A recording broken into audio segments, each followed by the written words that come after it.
that mean? The Bible is your lens, right? That's how you see life and how then you determine what life means to you. If you don't have that, you've got a secular worldview, which means that you see life through a secular perspective, and it's totally different. Now, we know that most of us walk kind of half and half, don't we? Maybe it's like this side is biblical and this side is secular, and at any given event, it depends on which one feels most comfortable, is the one that we look through. Do you get what I'm saying? And that's what we have a habit of doing. And I really believe that these chapters in the first part of Genesis we've done, and I just can't commend our lecturers enough. The people who do the lectures here have done an excellent job with building concepts that really create a solid biblical worldview. So hopefully if we've been seeing, half biblical and half secular, that it's starting to move over into the other lens, so that pretty soon it's going to be all biblical, because everything that we have studied over the last 6 weeks has been a reinforcement of what's happening in the first parts of Genesis that actually solidify and make the foundation for a clear biblical worldview. This is what we should be getting from this. We should be getting, and most people think, well, the Old Testament really does not relate to the New Testament. Well, yes, it does. This is cementing. We could go to the New Testament right now if we have the time. I'd love it. And we could take every single principle that we've talked about and see it reiterated in the new covenant under Jesus that we're seeing in these covenants that we'll be tracking in the Old Testament. So I have absolutely been loving the reiteration of these principles. And we're going to do it again today because I think they're so important. We've come to a place in Genesis now. We've moved through creation, and now we're to the flood and Noah, and we're just going to, after that, be kind of talking about the end of the flood, and then the generations that are going to come from Noah's sons. And this is all key because remember, if we flash back to the first part of Genesis, they're waiting for the seed. The seed of the woman that's going to crush the head of the serpent. So and I don't want us to lose that perspective as we go through Genesis. That's always the mindset, is where is this seed going to come and crush the head of the serpent to get us back out of this mess that we have created that God has promised to redeem us. And that's why it was so, I'm sure it was so ugly for Eve when Cain, her firstborn, who could potentially have been the promised seed, turns out to be wicked. I mean, he's completely evil. And kills then Abel, who was a righteous son that could have been the seed. And now we've got Cain that's gone out to bring evil into all the world, and so we've got that evil input, which now at the flood we're seeing why God had to flood it, thanks to Cain's influence there.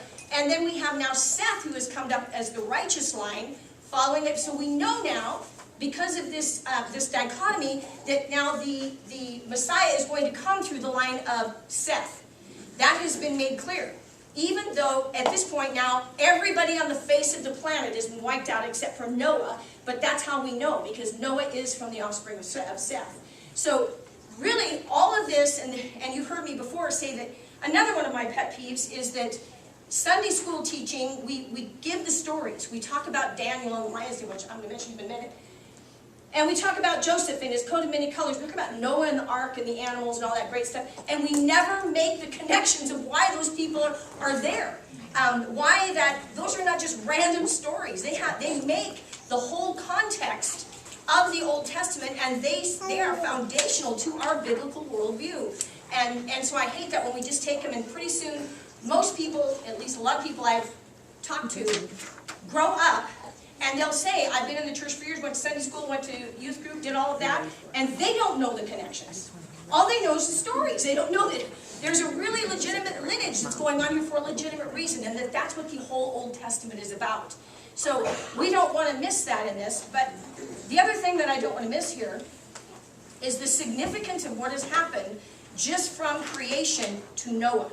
There has been significant things that have happened, and we're going to move on from Noah now to a whole new kind of dispensation, I'll call it, of God working in a little bit different way, because at this point, like I said, everybody off the face of the planet has been wiped out, except for Noah and his family, so we know now that the Messiah is going to come through that family, but we're going to then move on in chapters 11 and 12 to Abraham specifically. We're narrowing down that lineage to Abraham. So I wanted to review the really, what I think are significant foundational principles that the lectures have brought out. The lessons also, but the lectures have nailed home some really, really important principles that we just don't want to move past until we get a hold of them. And that's a frustration for me, because it seems like some of the things that we talked about could be talked about for a long time before we actually get a grip on them. We just start to kind of get a glimpse and we have to move on to the next thing. And there's so many important things in these first chapters that I just don't want us to miss it. So if this sounds redundant, just think, well, Linda's old and she has to repeat things a lot. That's just go with it, you know, just kind of move it. And then older people are in and go, gee, I'm glad Linda's old and she's going to repeat these things a lot. Because I think they're foundational. So I wanted to, I've looked a lot, and we've looked a lot in our progression of the lessons to Hebrews chapter 11 as the people of faith. And it was funny, I was reading Daniel this morning. That's where I'm at in the things that I'm reading. And I thought, wow, he is so amazing. I don't know if you've read Daniel recently, but Daniel didn't do just one amazing thing.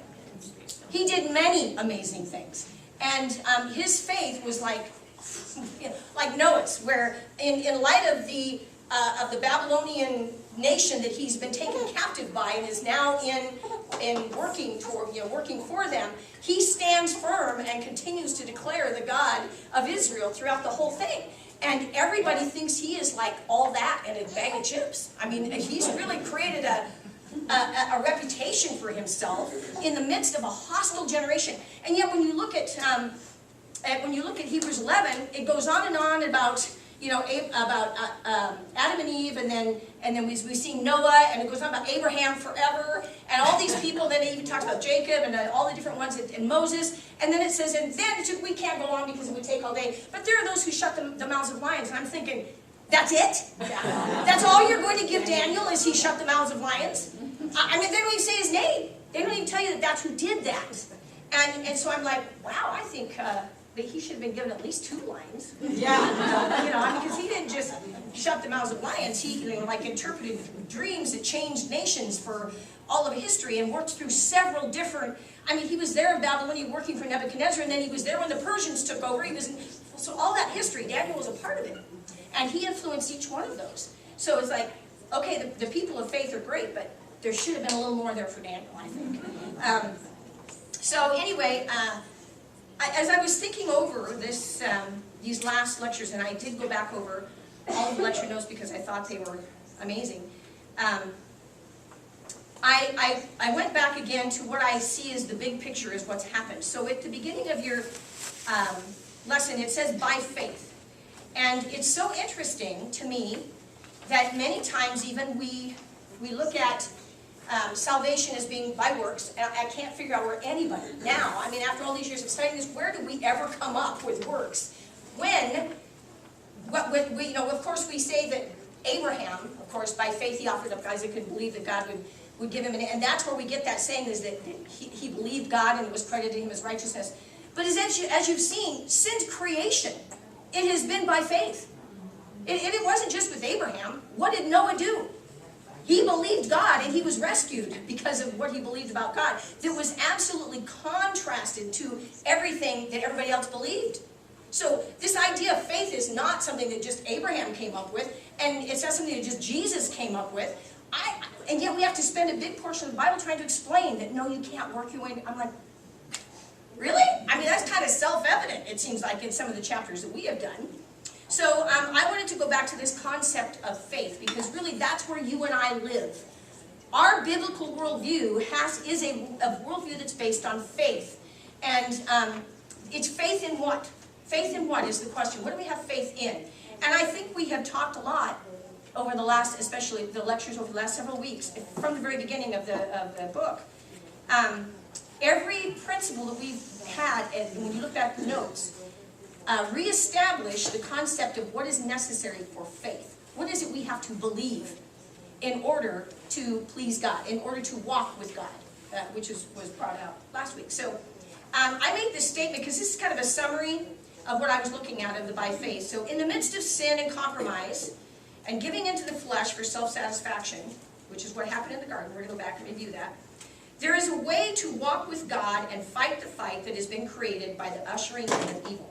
So that's really, this is the broad perspective of Genesis 1 through 6, of what I just stated there. That's what's happened in Genesis 1 through 6. And then I just said, Abel, Seth, Enoch, and Noah all did it. So, and we've been given numerous examples already of people who walked by faith. So where did we ever think that works came into this? They always walked by faith. Now, did it produce a work?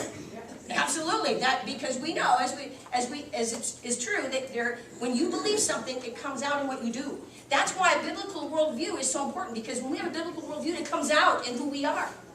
And that's exactly what we're looking at right here, and that's what came out in these people. So we, in the same vein, are people who walk by faith. But let's talk about what that means for a minute. So what is faith? And I'm not going to define it fully again, because I've done so many lectures on faith, because it's like one of those ethereal things you can't really get your hands on. It's like trying to grasp the air. It's like you think you get it, and then it's gone. And so there's no sense in going into the detail of that, but the concept should be getting pretty well solidified in our head by what we've seen in these people up through these chapters so far. So I just took the Hebrews 11:1, and I wanted us to be reminded of that. Faith, which is the same word as we use for believe, pistis, it's the same exact word, is the assurance of things hoped for and the conviction of things not seen. And this is what we do with every breath we take. We have an assurance of things hoped for and a conviction of the things, and the key here is not seen. They are not seen. And we're going to go back and talk about how we reviewed this. This will be some of the review. The rest of Hebrews 11 is all about people who believed something enough to live out that belief's reality.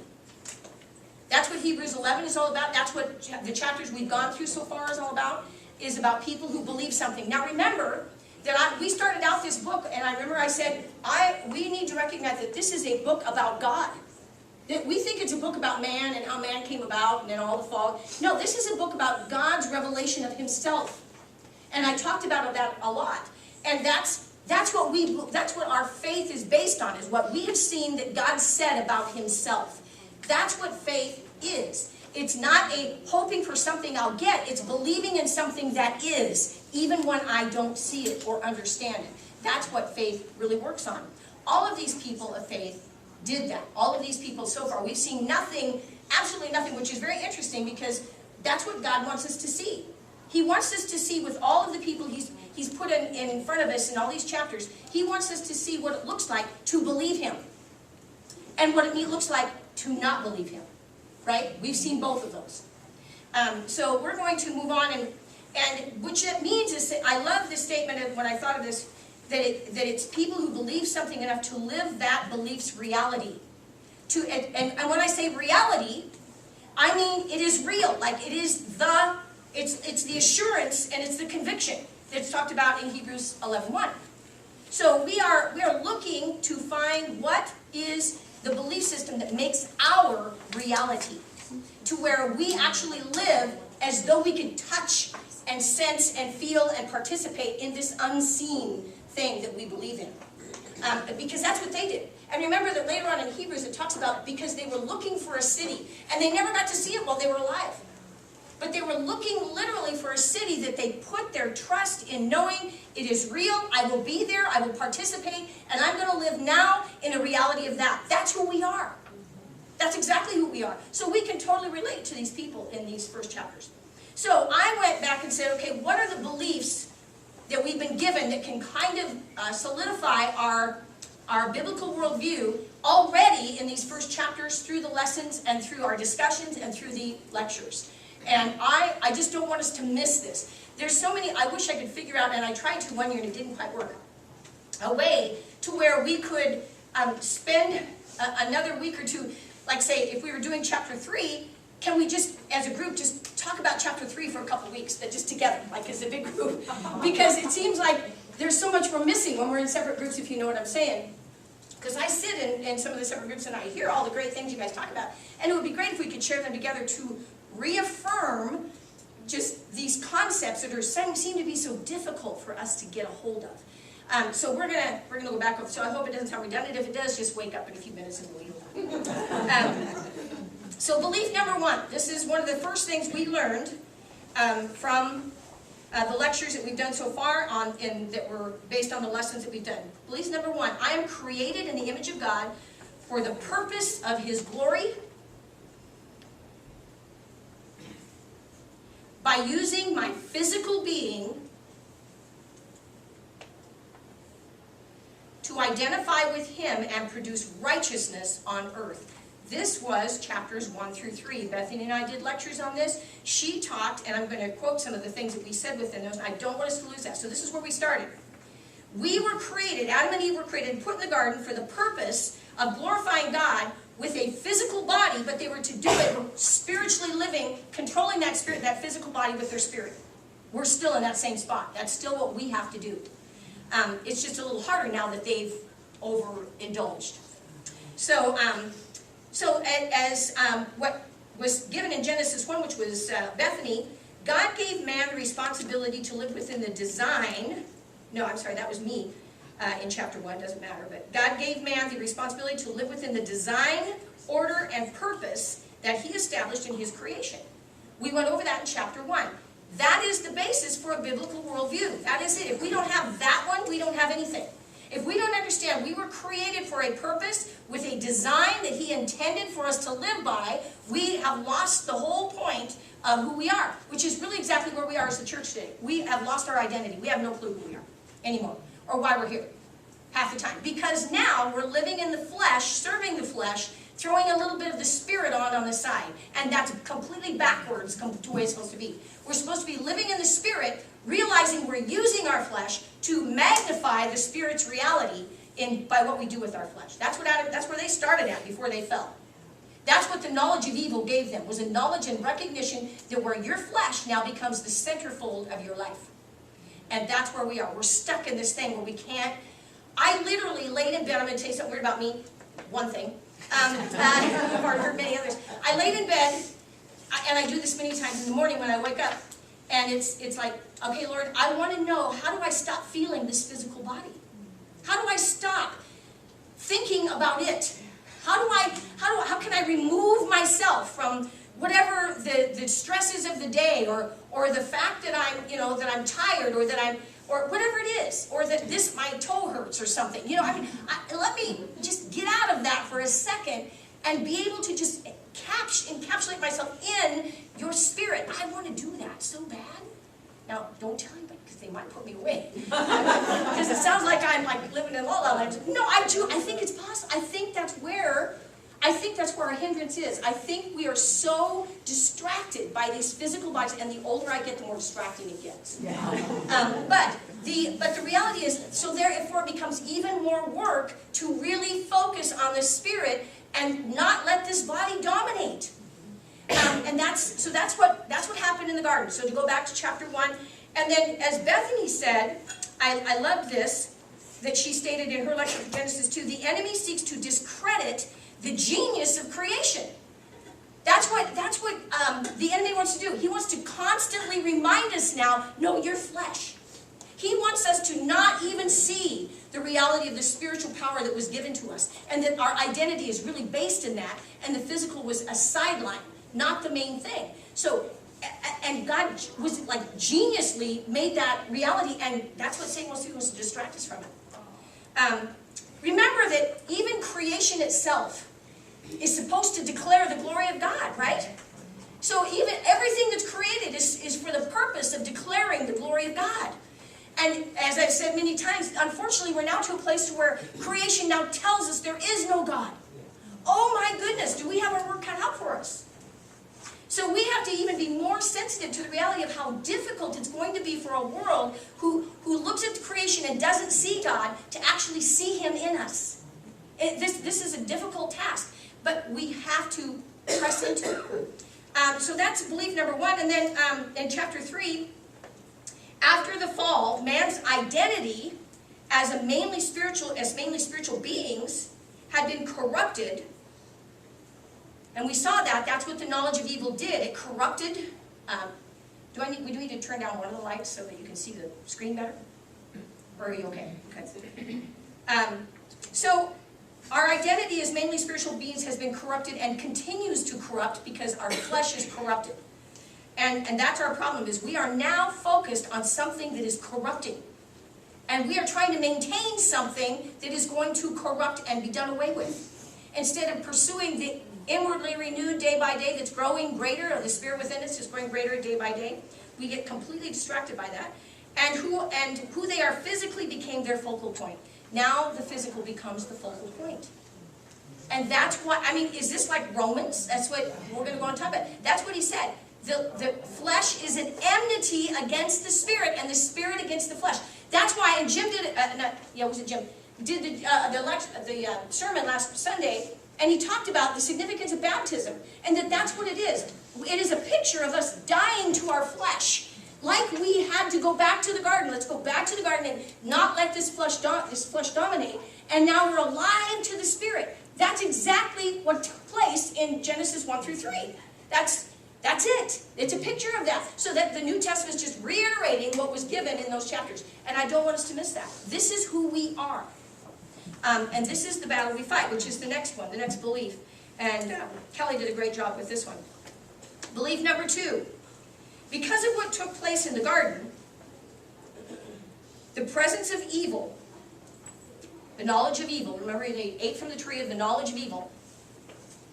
It had been there the whole time, but now they have experiential knowledge, is now always driving and deceiving me to live my life under the control of the flesh instead of the spirit.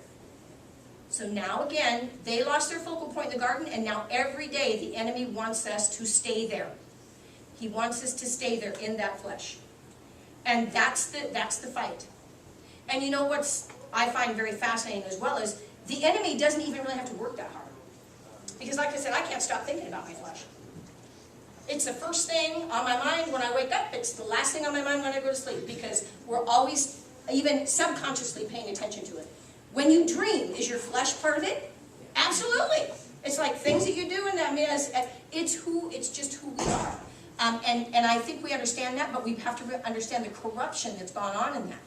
We were intended to be physical beings. I'm not saying that we weren't. God created us to be physical beings, but He created us as physical beings to live out the Spirit, not the other way around. And that's what our problem is. So the enemy has taken that and really just drives us now to pay attention to this flesh and all that it demands. In fact, some of it is stuff, the demands we make up in our own mind. That flesh even works. Have you ever thought about that?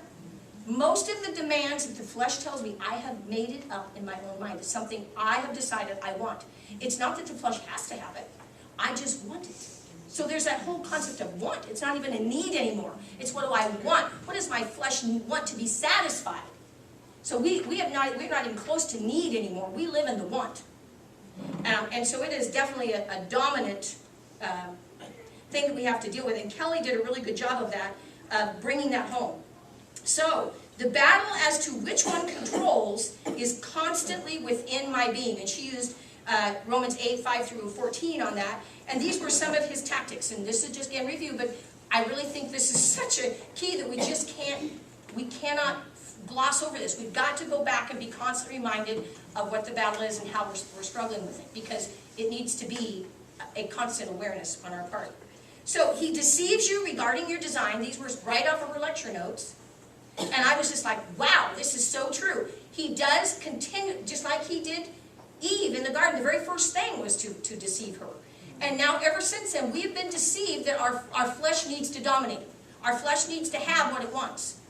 Our flesh really is the energizing part of who we are. We live totally enveloped in that.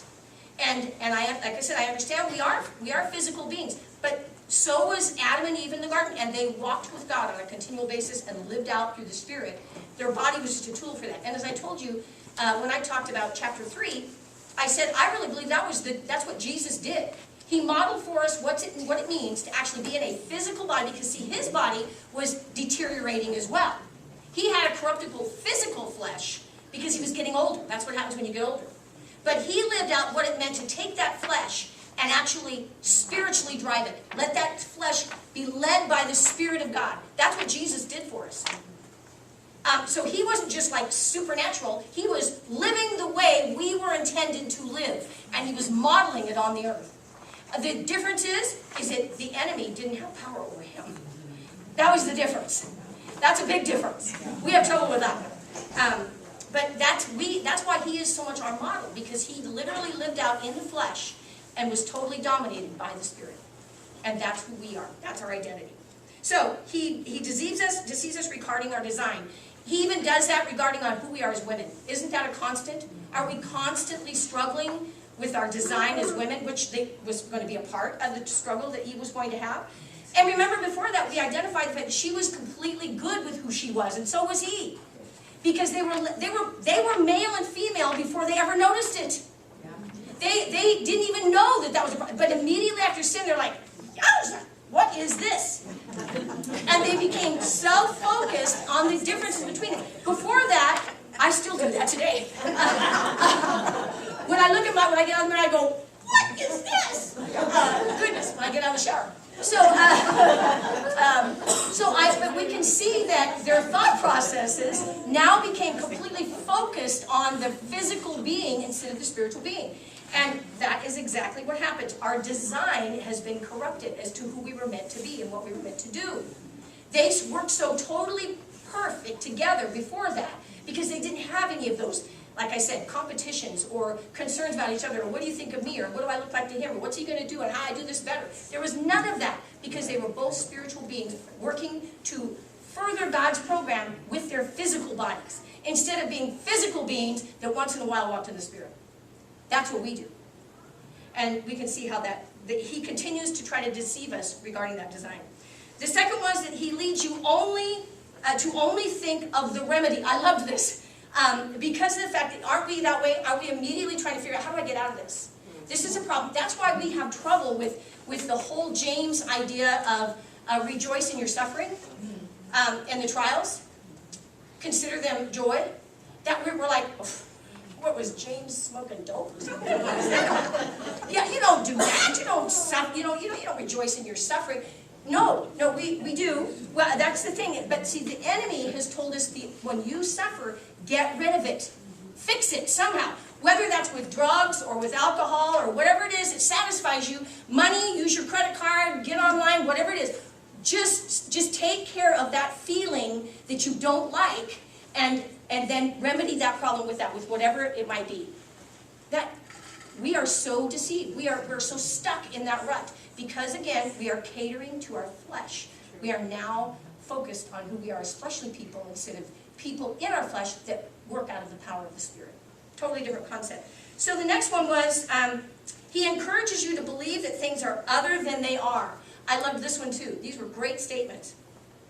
So that you will do something you wouldn't otherwise do. I love that. And part of that ties with that, he only think of the remedy.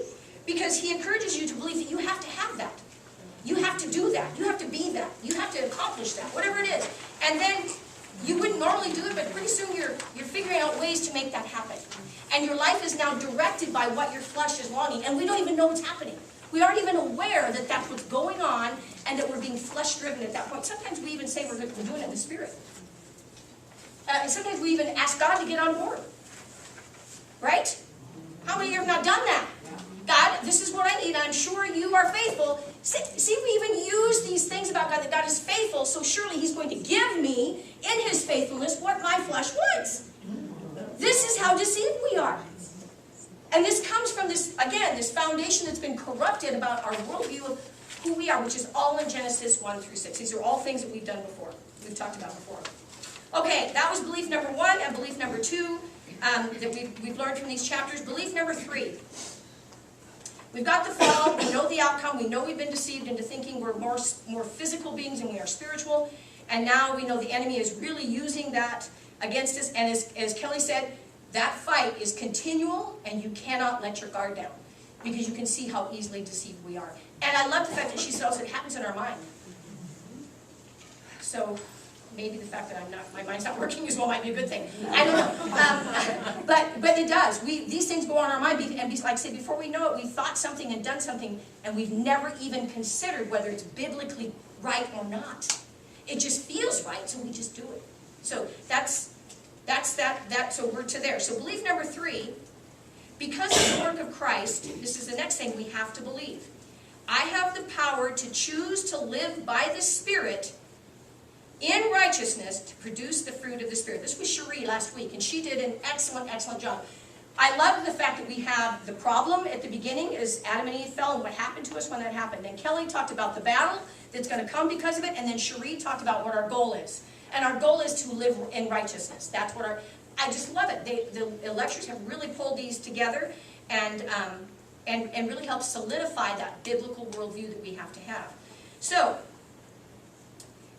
again, I have the power to choose to live by the Spirit in righteousness to produce the fruit of the Spirit. And we've seen this now with this chapter in Noah.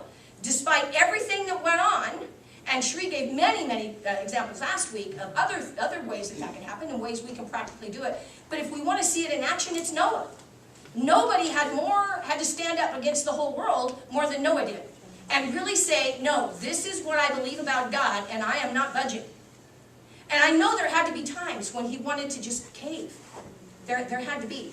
But he believed, as I went back to the beginning, that he believed something enough to live out that belief's reality. Remember I put that back in the Hebrews, the definition of faith. He believed something enough to live it out as reality. And so now we've seen that model for us there. And faith is that powerful in our life. And she made that very clear. So what she talked about last week, Noah chose righteousness. These are statements right off of her lecture notes. When the whole world chose evil. And it was so funny because in the last question we had on the lessons, it said, how do you compare your faith to Noah? And I said exactly that. I don't think I could stand up against the whole world. I have trouble standing up against a few people's impressions of me. So my children's impressions, what they believe about my faith, and that they won't like me anymore, and they think I'm wrong, so maybe I am. I mean, they're smarter than I am, so I mean, there's lots of things going on. Do you hesitate? Noah did not hesitate in a world where everybody said, you're nuts. That's what it means to walk by faith to a place where now our belief becomes a reality. That's what we want to do. We want to change the world, then we have to believe something about God, and he changes the world, then when we believe it. See, that's all Noah had to do. He had to believe it, build the ark, and God did all the rest of it, and changed the whole world because of it. So that's a model of exactly what Cherie was talking about, that it can be done. And that's what I talked about up at the beginning there when it says that there is a way to walk with God and fight the fight that's been created by the ushering in of evil. Abel, Seth, Enoch, and Noah all did it. So the first part of Genesis, the chapters we've done so far, have given us an extremely solid biblical worldview of what it means to believe in God. This has been it. And it is by faith, because there's a whole lot of unseen things here. And yet they knew what they believed and they walked it, and it became a reality. And because again, they were looking for that city, and they're there now. So they finally got it, and we will too. We will too. So Noah's conduct was congruent with what he believed. He believed it to the place where, as I said, he made that belief a reality. And it was, I love that. I love the fact that he stuck in there and did it even when everybody else opposed him. What kinds of decisions are we making right now that are because a world that does not have a biblical worldview, but is focused on our flesh, is influencing us to be like them? How many decisions a day do we make based on that kind of influence? I think it's constant. But that's exactly what Kelly talked about in her lecture, is that evil is right there at our door. Like it said with Cain, it's going to devour you, but you need to overcome it. That's what our constant battle is. But it all comes down to, what do we believe about God? What do we really believe about him? And that's what we've gotten as a foundation right here in Genesis 1 through 6. All right, therefore, because of all of those things that we've heard over the last 6 weeks, now we've got a new belief because of that. We're moving forward with that. Belief number 4. This is mine. This is my next belief thing that comes from that the onslaught of those first 3 and the continual thought process that go with that. Belief number 4. The choices now I make every day of life identify who is the master of my belief in that moment or circumstance. Every choice I make every day identifies who I am letting be master of my life at that point in time. Remember, with Cain, God said, but if you let, it's going to master you. You need to not let it master you. And every choice we make, we're proclaiming what we believe about God. That's what we're doing. We're proclaiming whether or not we really believe we're in a fight. Whether this, and it's worth fighting for, like Noah did. We're in a fight, we're in a belief system that we have to decide, do we believe righteousness is always the better way? No matter the circumstance, no matter what it feels like, no matter what it looks like. I'm sure to Noah it didn't feel and look too good most of the time. But I know that righteousness is the way. That's my biblical worldview. That's the foundation of who we are now. And that's where all of these things that we've seen in chapters 1 through 6 should bring us to that point. We have to make those decisions just like Noah did, just like Cain did, just like Seth did. All of them had to make a decision one way or the other. And we do that every single day of our life. You've made a decision just to be here today on that part. Now, I can't say every decision you've made since you've been here. I don't know. I know it only takes me a split second to go off, that's for sure. Okay, then belief number 5, the last one. The more I understand and identify with the spirit world, the spirit world, like I said, the unseen world that I really want my soul to connect to. In fact, that is where my identity lies, is in that spirit world. In contrast to the world of the flesh, yes, I live in this flesh, but my world is an unseen world of the spirit. The more I will be able to identify and choose to live by the resources given by the Spirit. That's exactly what, as I said, what Jesus did. Jesus was in the flesh. He had all the distractions that we have. In fact, probably sometimes more, because he was opposed on a continual basis. And yet he always knew the resources of his spiritual being that were there, and he used them to dominate the flesh, not the other way around. We live in the flesh and full of the Spirit. He lived in the flesh and actually would let the flesh be dominated by the Spirit.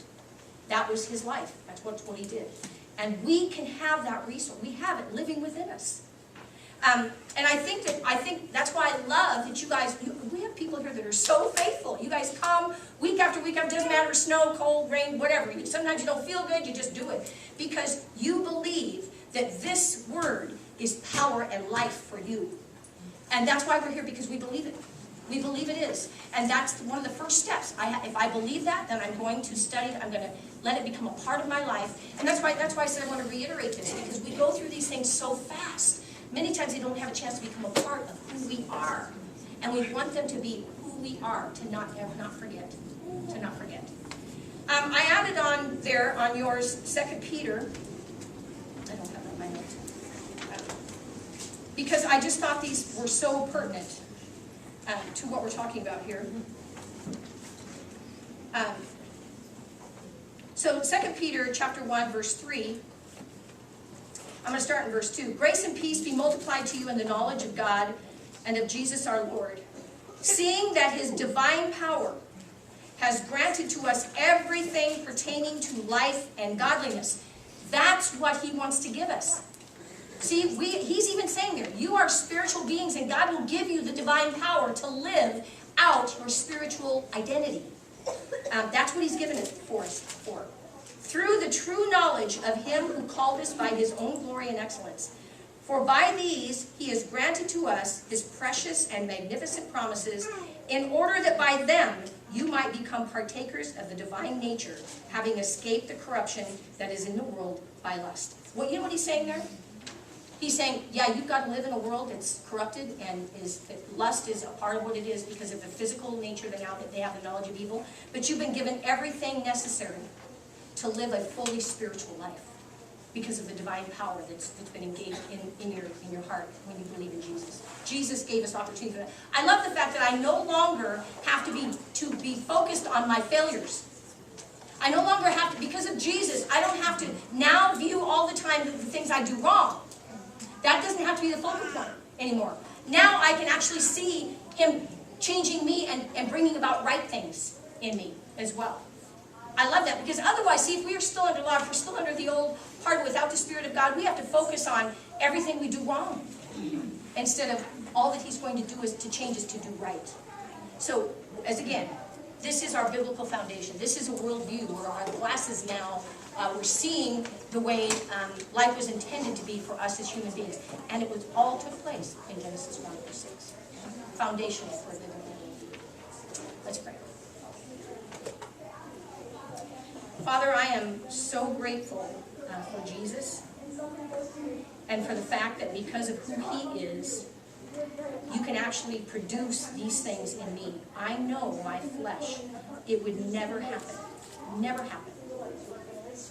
If I had to live to try to become righteous, it would never happen. And Jesus said, no, let me do that part for you, and then let me put my spirit within you to where I can prompt you and move you and put a passion in your heart to live righteously. Because we have opposing affections going on. But Lord, I know these women are here for the same reason I am. And that is because I don't want to walk in the flesh. I want to walk by your Spirit. I want my life to be a testimony to the fact of faith, just like Noah's was. I want to stand against the lies, and I want to live righteously, to declare your praises and walk with the identity you originally gave me, to bring glory to your name. And I know these women here do too. Thank you that your word is transforming, it is powerful, it is active, and that you do that work within us if we will just continually bow before you and take it in and learn from it. Your Spirit will turn it into life. Thank you so much for that promise. In Jesus' name, amen.